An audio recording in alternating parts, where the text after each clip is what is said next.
Welcome to the History Maps podcast. All right. You might think of the borders of the United States as, lines drawn by politicians with pens across a map. Yes, sure. But if we really look at how the landscape was settled, those lines were actually drawn by plows, seeds, and the people who figured out how to grow them. They absolutely were. And as a fellow investigator joining this conversation with us today, you and I are tracing a completely different kind of map. Yeah, a much more grounded one. Exactly.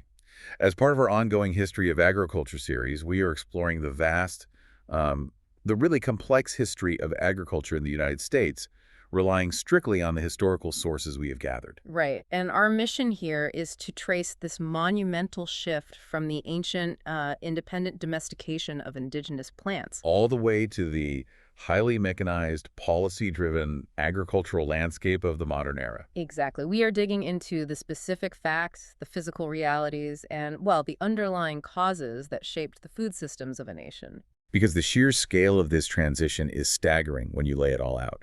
I mean, we are talking about moving from communities hand-harvesting local weeds in river valleys to an industry that relies on satellite-guided tractors. And massive global export markets. What's fascinating here is that agriculture is not just a backdrop to the American story. It is the primary driver of American economic, technological, and ecological history. Yeah. Every major shift in the nation's development, where populations moved, how cities formed, what wars were fought, you can trace it all back to how people managed the soil. What they planted in it and how they harvested what grew. Precisely. But to understand how we arrived at this current reality, we have to start long before European settlers ever arrived on the continent. Right, because the land was already heavily cultivated. Exactly. So we need to begin with the earliest evidence of agriculture in North America. Yes, and that takes us to what anthropologists, and botanists for that matter, refer to as the Eastern Agricultural Complex. Okay, let's unpack this. Well, for a very long time, there was a general assumption in historical circles that all agriculture in the Americas originated down in Mexico. And just migrated its way northward over thousands of years. Right, that was the thought. But the archaeological record, specifically from sites situated in the eastern woodlands of North America, tells a definitively different story. Which is that North America was actually one of about 10 independent centers of plant domestication globally. Yes. When we say independent center of plant domestication, we mean the people living in those eastern woodlands figured out how to domesticate wild plants entirely on their own. Completely isolated from outside influence. Or traded seeds from other civilizations, yeah. They were observing, selecting, and modifying the genetics of local plants without any prior template. And the timeline for this process is quite extensive, isn't it? Very. We see incipient agriculture in this region dating back to about 5,300 BCE. So incipient meaning they were just starting to manage wild stands of plants. Right, perhaps clearing away competing weeds to encourage growth. But by 1800 BCE, we see definitive proof of fully domesticated plants. I see. For example, at the Riverton site in Illinois, archaeologists found physical evidence of domesticated goosefoot, sunflower, marsh elder, and squash. I was actually looking at these records of seeds from 1800 BCE, and I have to admit some confusion. Oh. Yeah. How does an archaeologist look at a charred speck of dust or, a tiny fossilized seed and definitively prove that a human grew it? As opposed to just finding a wild seed? Right, like one that someone just happened to gather in a basket. Well, it comes down to a field called microscopic ethnobotany. Microscopic ethnobotany. Yeah, and it is entirely based on tracking the evolutionary changes forced by human selection. Ethnobotanists look closely at the physical characteristics of the preserved seeds. And they compare them. Exactly. Domesticated variants have distinctly larger seed sizes and much thinner seed coats compared to their wild counterparts. Because the plant is no longer trying to survive in the wild on its own. That's exactly it. In the wild, a thick seed coat is necessary to protect the seed from freezing temperatures, birds, and insects until it can safely germinate. Yeah. But when humans start gathering the seeds, storing them safely over the winter, and intentionally planting them in soft soil in the spring, the plant just doesn't need that thick armored coat anymore. Right. The plants that divert their energy away from growing a thick coat and instead grow a larger, starchier interior, those are the ones humans prefer to eat. And replant. Exactly. Over many generations, this physical change becomes a permanent genetic trait. A thinner seed coat means the plant relies heavily on human intervention to reproduce. And conversely, It is much easier for humans to process and digest. Precisely. This physical marker is the direct result of human manipulation. And this was proven by researchers in the 20th century, right? Yes, ethnobotanists like Volney H. Jones and Melvin R. Gilmore built upon the work of anthropologist Ralph Linton. He was the one who popularized the term Eastern Agricultural Complex in the 1940s, I believe. He was. And they proved that these indigenous crops formed a crucial calorie-dense part of the diet long before any other crops were introduced. So we have this thriving, independent agricultural system based on local plants like goosefoot and marsh elder. Yes. But those are not the crops we typically associate with early Native American agriculture today. No, they aren't. We usually think of corn. Right, maize or corn is actually a relative latecomer to the eastern woodlands. It was domesticated in Mexico, right? Yes, with evidence of its use there dating all the way back to 6700 BCE. Wow. I mean, that's incredibly early. It is, and it very slowly moved north as a trade good and a crop.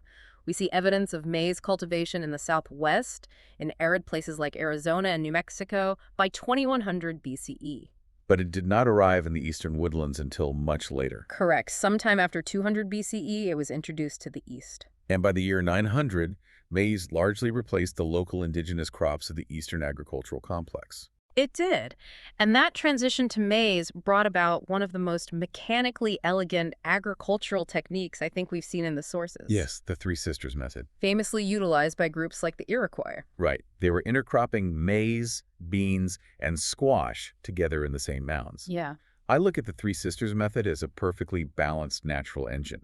You have the corn, which shoots up fast and straight, providing the vertical scaffolding. Right. Then you have the beans, which provide the nitrogen fuel to keep the soil rich. And finally, the squash acts as a broad, low-to-the-ground, moisture-retaining shield, blocking the sun from hitting the soil and suppressing weeds. That is an accurate assessment of the biological mechanics at play. It's just so efficient. It really is. The beans fix atmospheric nitrogen into the soil, which is critical because corn depletes nitrogen rapidly. So without the beans, the corn would just quickly render the soil infertile. Exactly. And the squash leaves provide deep shade over the soil, creating a microclimate that retains crucial moisture during dry spells. It is a highly efficient polyculture system. And it yields significantly more calories per acre than planting those specific crops separately. Which is key. Yes. And we see empirical adaptations to local conditions across the entire continent, proving that indigenous agriculture was highly specialized. For instance, in the Great Plains, groups like the Mandan practiced a more limited horticulture. Due to severe climate constraints, yes. Right, because the Great Plains have entirely different weather patterns than the eastern woodlands. They do. The growing season is shorter, and the weather is far less predictable. The Mandan lived in permanent earth lodges and grew maize, sunflowers, and tobacco. But they restricted their farming to the fertile river valley bottomlands where water was reliable. Exactly. Even with these crops, they still relied heavily on hunting buffalo because the wider plains soils and climate were less favorable for large-scale primary farming at that technological stage. And then you have the completely different, deeply hostile environment of the arid Southwest. Oh, absolutely. In the Southwest, the Hokum and ancestral Pueblones had to engineer massive irrigation systems just to survive. And this was between the years 300 and 800, right? Yes, they built complex canal networks, some reaching up to 10 miles long, to divert water from rivers directly to their fields. 10 miles long. Yeah. That's a massive public works project. It is. They cultivated maize, cotton, and tobacco, supporting populations of thousands in an area that receives very little rainfall. And they also used check dams and terracing on slopes to capture and slow down rare rainwater runoff. They did. Meanwhile, in completely opposite environments, like the wetland areas of Michigan between the years 1000 and 1600, we find archaeological evidence of parallel ridges and furrows. Covering hundreds of acres, right? Yes. So instead of trying to bring water to dry land, they were trying to get water out of wetland? Precisely. This was highly labor-intensive ridging designed specifically to drain standing wetlands and aerate the soil, creating raised dry beds specifically for maize cultivation. This level of environmental engineering, local adaptation, and botanical knowledge, I mean, it's the foundation of what happened when European settlers eventually arrived. It really is. The traditional narrative often shifts entirely to European colonization at this point. Right. But those early colonists relied completely on this pre-existing native knowledge just to avoid starving to death. They absolutely did. When we look at the 1620s, the initial colonists in Plymouth were taught the Three Sisters method by local Native Americans. Because the English colonists were accustomed to European open field systems. Right. Planting a single crop like wheat across a flat, tilled field. And they struggled immensely with the unfamiliar soils and climate of the New World. The native mound planting methods just proved incredibly efficient for the local environment. They did. Colonial records clearly show that the Three Sisters method yielded up to 3 times more food per acre than their European monoculture attempts. Okay, I want to ask a specific pushback question here, because it raises an obvious contradiction. If the native agricultural methods were demonstrably superior for survival in the 1620s, yielding 3 times as much food, why on earth did the colonists eventually abandon them?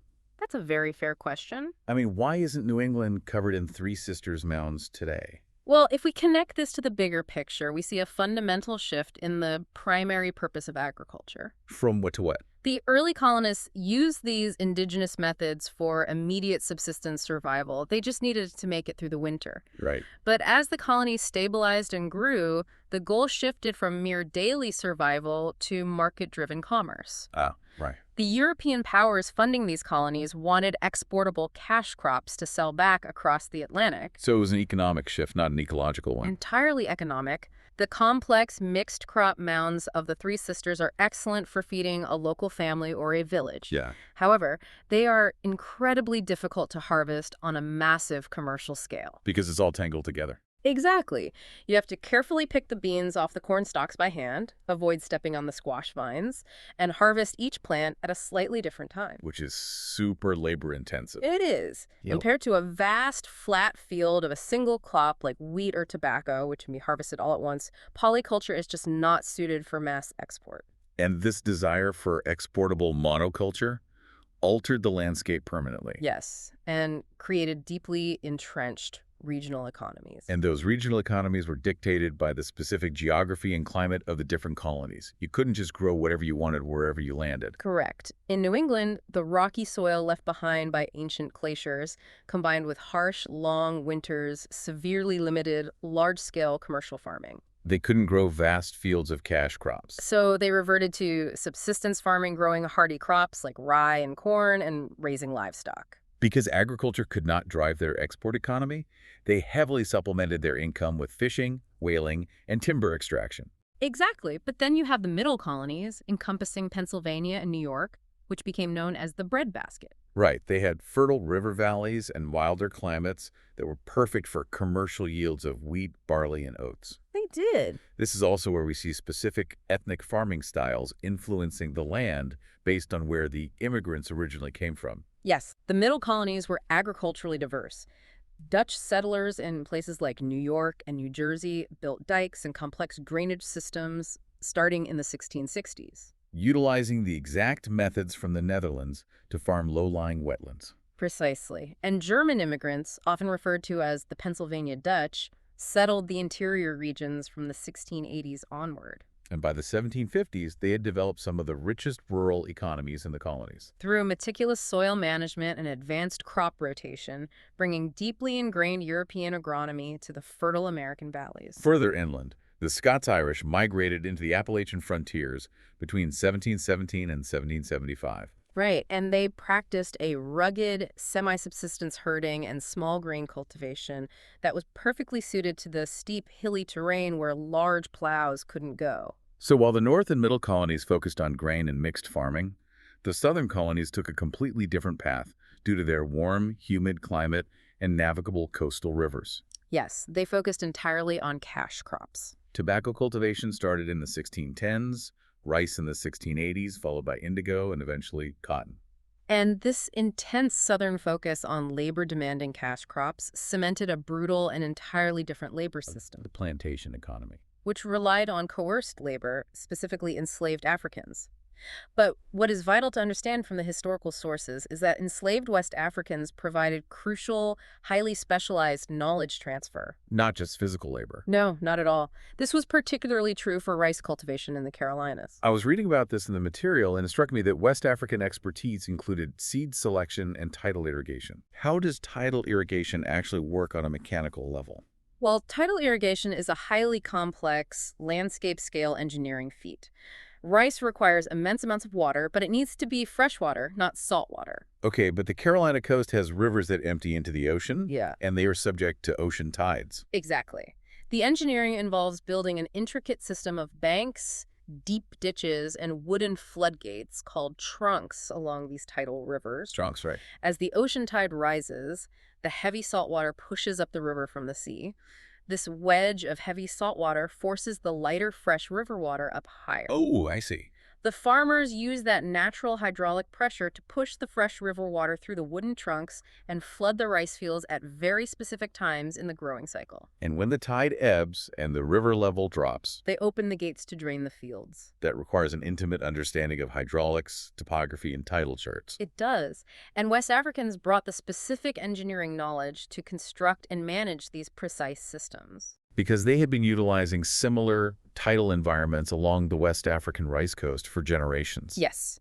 They also brought pest-resistant rice varietals that could survive the humid Carolina environment. And this extracted expertise pushed Carolina's rice yields to such extraordinary levels that they rivaled Asian agricultural outputs by 1750. It's a staggering reality. This reliance on enslaved labor for commercial export crops in the South sharply contrasted with the commercial family grain farming in the North. Which laid the distinct economic and cultural groundwork for the national conflicts that would erupt a century later. Undoubtedly.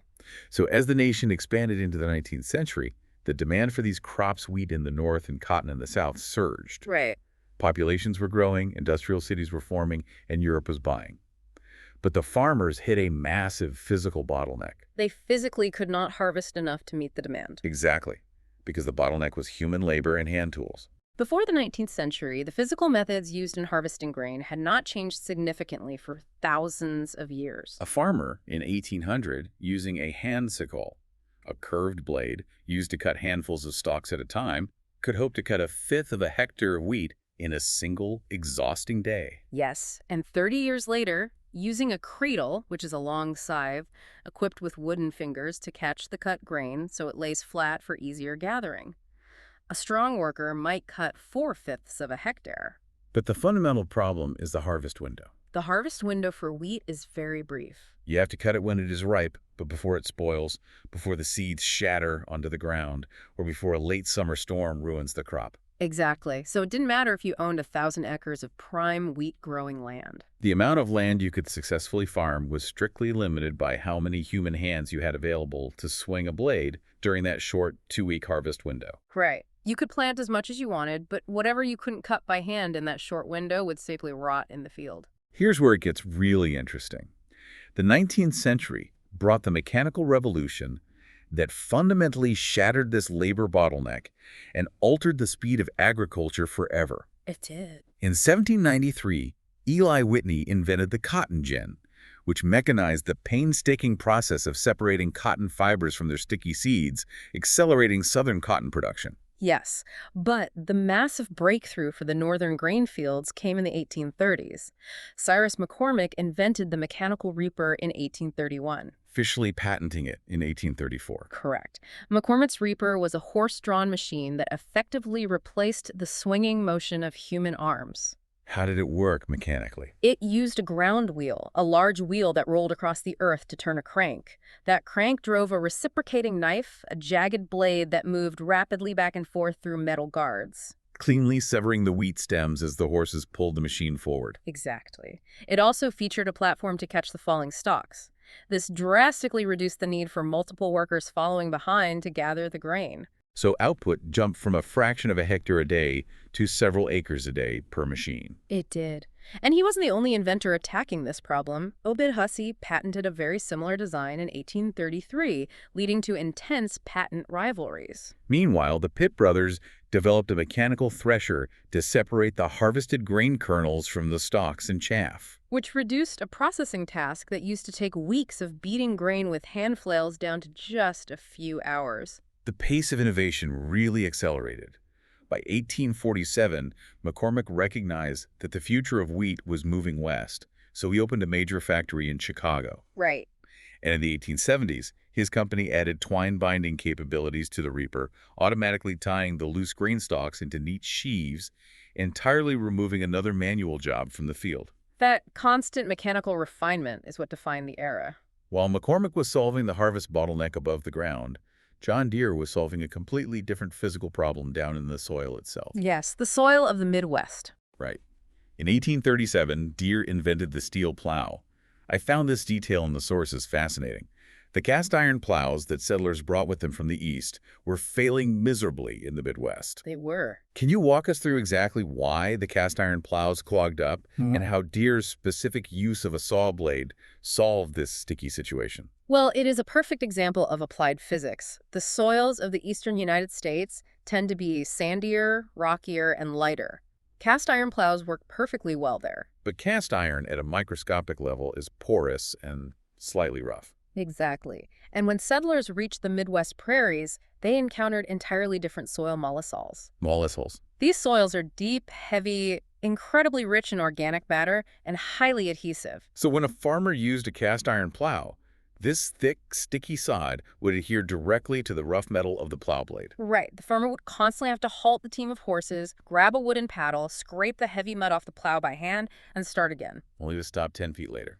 It was exhausting and made plowing large tracts nearly impossible. It sounds like trying to cut a dense cake with a dull-textured knife. That is an apt comparison. John Deere, working as a blacksmith, observed this frustration and realized that a smoother, highly polished surface was required to reduce the friction. And he took a broken, highly polished steel saw blade and fashioned a plowshare from it. He did. This created what is known as a self-scouring design. Because the polished steel was so smooth, the heavy, sticky prairie earth simply slid off the metal as it sheared through the ground. Yes. It maintained a clean cutting edge without any scraping required.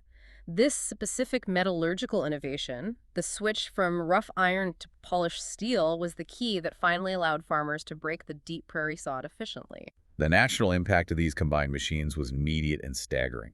The total national wheat crop doubled from 40 million bushels in 1830 to over 170 million bushels by 1860. This represents a total, irreversible shift toward capital-intensive farming. Mechanization meant that a farmer, with fewer hired workers, could manage exponentially larger harvests. You no longer needed massive, seasonal teams of manual laborers for the grain harvest. Instead, you needed access to capital to buy the mechanical reaper and the steel plow. And this requirement for capital investment directly drove the commercial farming boom of the 1840s and 50s. It also fundamentally reshaped the economic geography of the country. Chicago emerged as the central agricultural manufacturing hub of the world, producing these vast quantities of machines. While the expanding railroad networks integrated these remote, highly productive prairie farms into national and global commodity markets. Exactly. With the machines now capable of efficiently breaking the deep prairie sod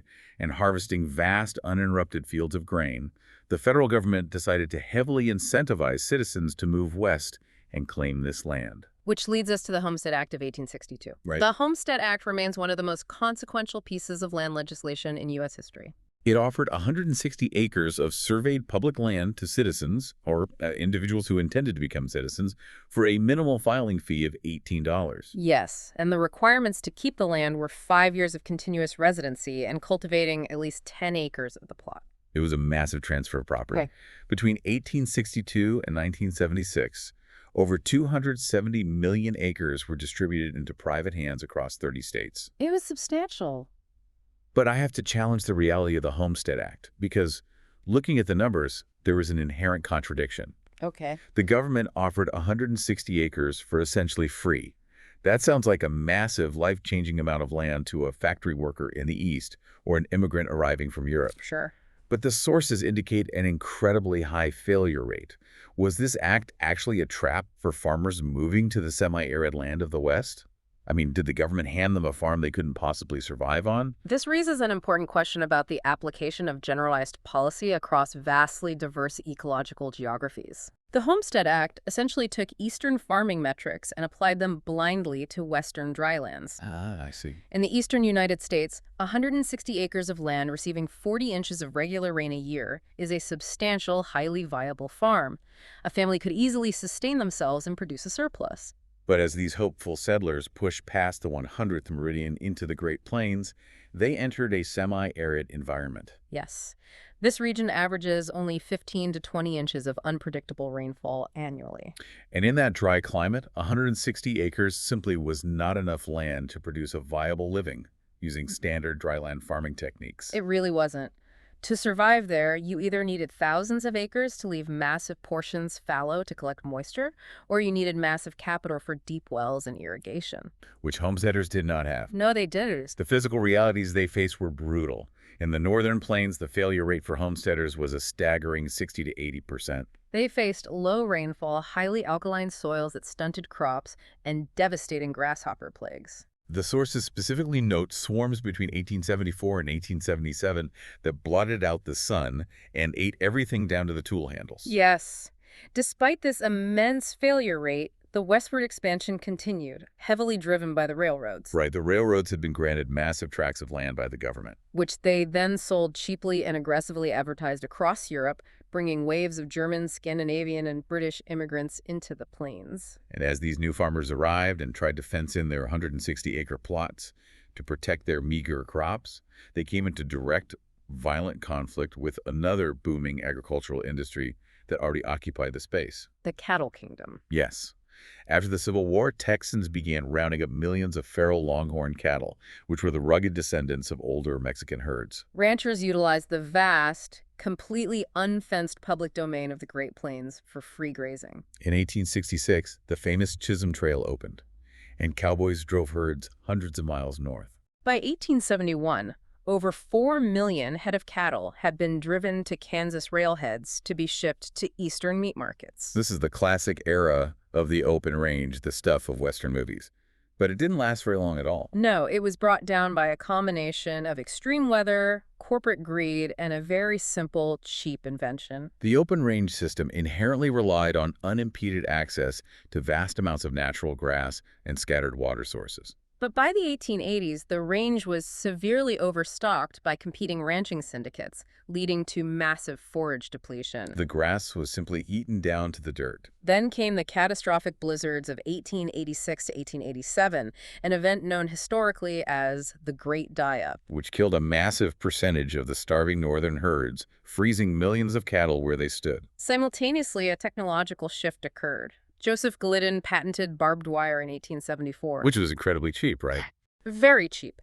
At just 2 cents a rod, it finally allowed homesteaders to affordably enclose their private plots in a landscape that lacked timber for traditional wooden fences. This barbed wire fragmented the communal grazing lands. It cut off cattle from water sources, sparked violent range wars between ranchers and farmers, and effectively ended the open range era. It forced ranchers to transition into fenced, scientifically managed operations. And the spread of farms and fences was so absolute that the 1890 census officially noted that a discernible frontier line of settlement no longer existed. The rapid, highly mechanized expansion into the arid West, driven by steel plows and railroad advertising, combined with a profound lack of ecological understanding of the local climate. It set the stage for one of the most devastating environmental disasters in U.S. history. A Dust Bowl. The literal seeds of the crisis were planted the moment the deep prairie sod was broken.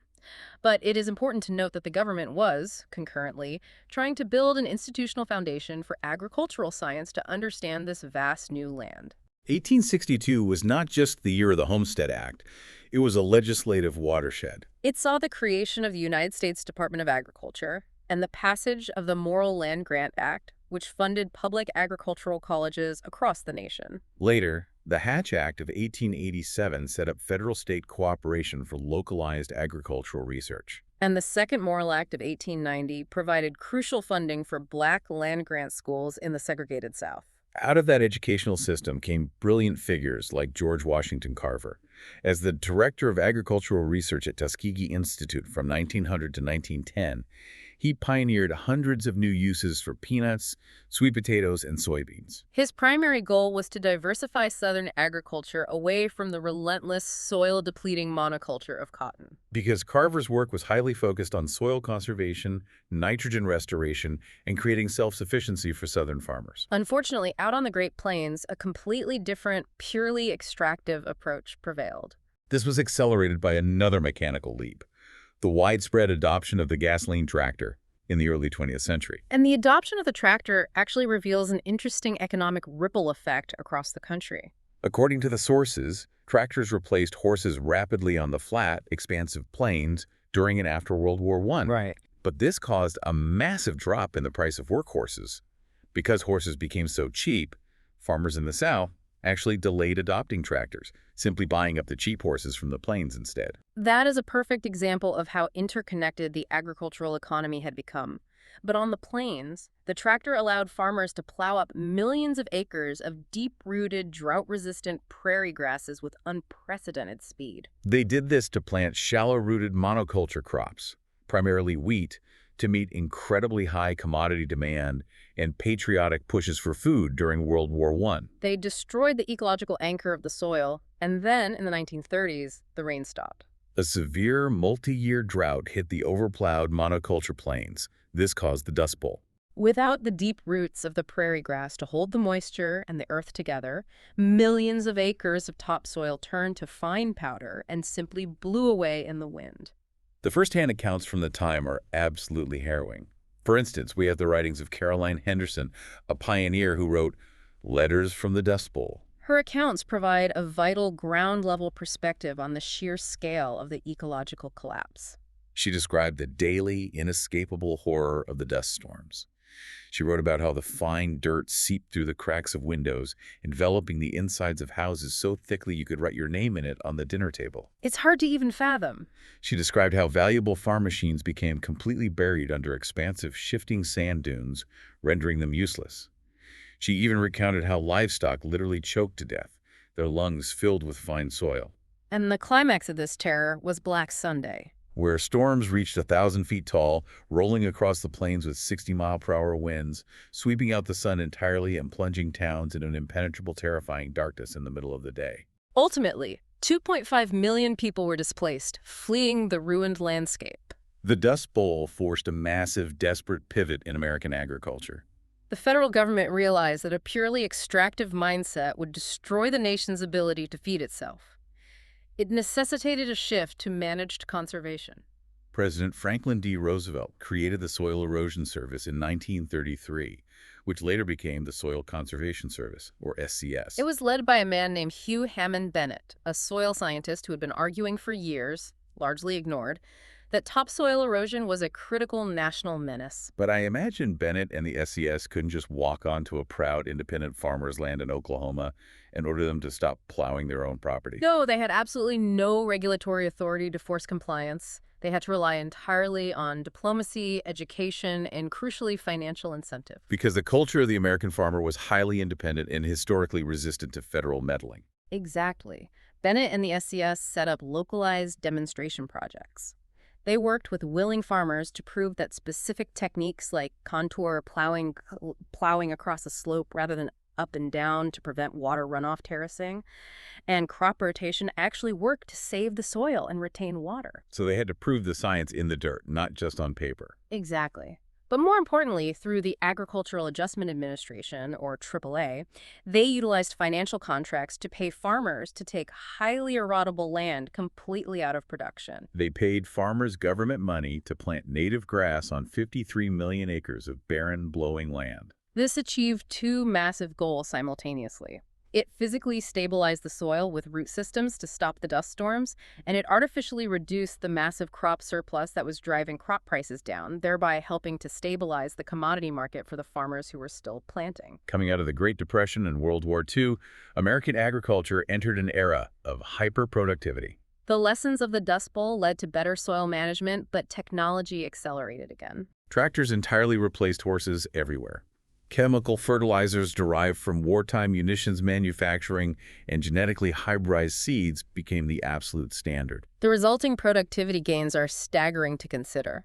From 1948 to 2015, total American agricultural output rose 170%.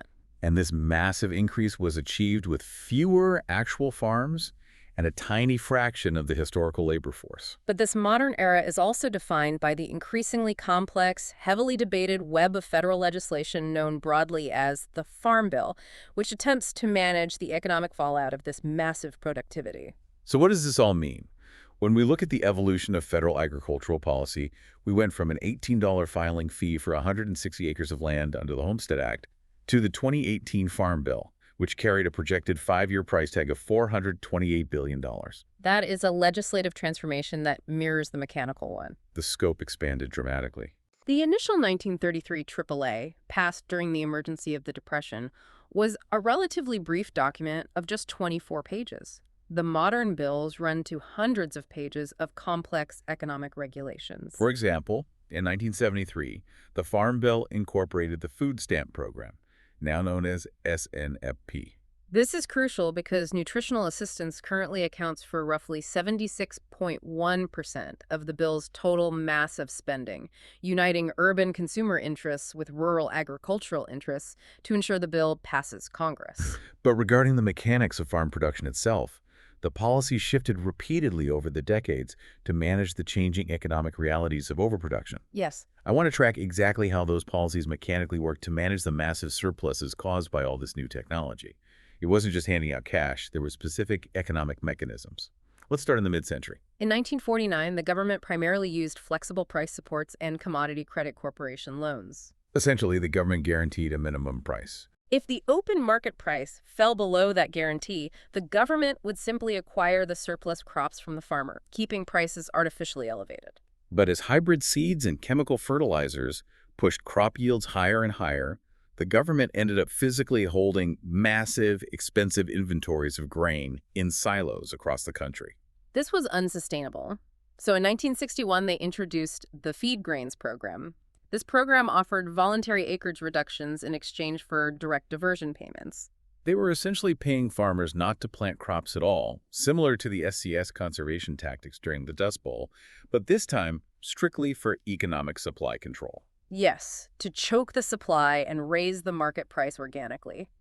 Then, in 1970, the policy mechanics shifted again to something called target prices. This decoupled government support from physical government purchasing. The government would set a target price for a bushel of wheat. If the market price fell below that target, the government didn't buy the wheat. Instead, they paid the farmer a deficiency payment for the exact difference. The farmer sold the wheat on the open market, and the government simply made up the financial shortfall. And then the farm crisis hit in the 1980s. Facing a severe economic farm crisis, crushing debt, and massive grain surpluses that depressed prices globally, they introduced the PIK, or Payment in Kind program, in 1983. Instead of paying farmers cash to idle their land, the government paid them using commodity certificates. They gave the farmers ownership of the grain the government already had sitting in surplus storage. The farmer could then sell that government grain for cash. In 1985, recognizing the environmental toll of fence-row-to-fence-row planting, they created the Conservation Reserve Program, retiring millions of acres of highly erodible land in exchange for 10 to 15-year rental payments. By 1996, the FAIR Act, often called the Freedom to Farm Bill, attempted to overhaul the system again. It phased out the old acreage controls and base acres, replacing them with fixed payments that were entirely decoupled from specific crops or current market prices, aiming to transition farmers toward a more free market responsive system. And this legislative evolution brings us directly to the ongoing, intense debate over modern agricultural subsidies. Looking strictly at the source material provided, there are two distinct, heavily researched viewpoints on the efficacy and ethics of these policies, and our goal is simply to report them neutrally to understand the landscape. On one side of the debate, critiques, such as those published by the Cato Institute, argue that these massive federal subsidies fundamentally distort free markets. They contend that the policies artificially reduce financial risk, which perversely encourages the cultivation of marginal, environmentally sensitive land that should otherwise be left alone. Furthermore, they point out the macroeconomic cost. The subsidies cost taxpayers billions of dollars annually, and the data shows they disproportionately skew toward the largest, wealthiest farming operations. The top 10% of massive farms receive the vast majority of government payments, which critics argue actively fuels the consolidation of agriculture and the demise of the small family farm the bills claim to protect. Conversely, the intended goals and defenses of the Farm Bill policies are rooted in economic stability. Proponents argue that these supports are necessary to stabilize agricultural incomes, which are uniquely subject to extreme, unavoidable volatility due to unpredictable weather disasters, sudden global market fluctuations, and international trade dynamics. They argue that these federal supports maintain national food security, ensuring a stable, cheap supply of commodities regardless of weather events. Furthermore, they point out that the bills fund critical landscape-scale conservation efforts like the CRP, which physically protects vulnerable soils from returning to catastrophic Dust Bowl conditions of the 1930s. The ultimate paradox of modern agriculture is evident right here in this debate. On one hand, we have achieved immense mechanical efficiency and unprecedented biological yield score.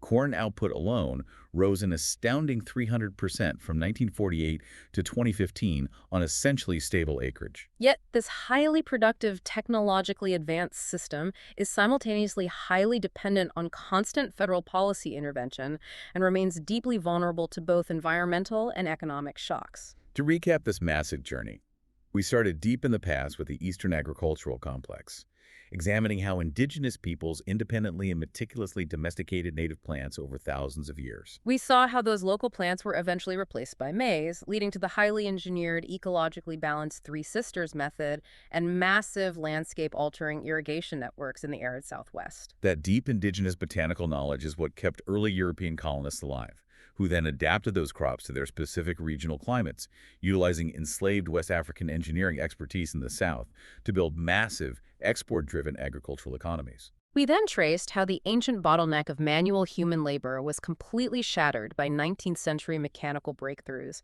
specifically McCormick's reciprocating reaper and Deere's self-scouring steel plow.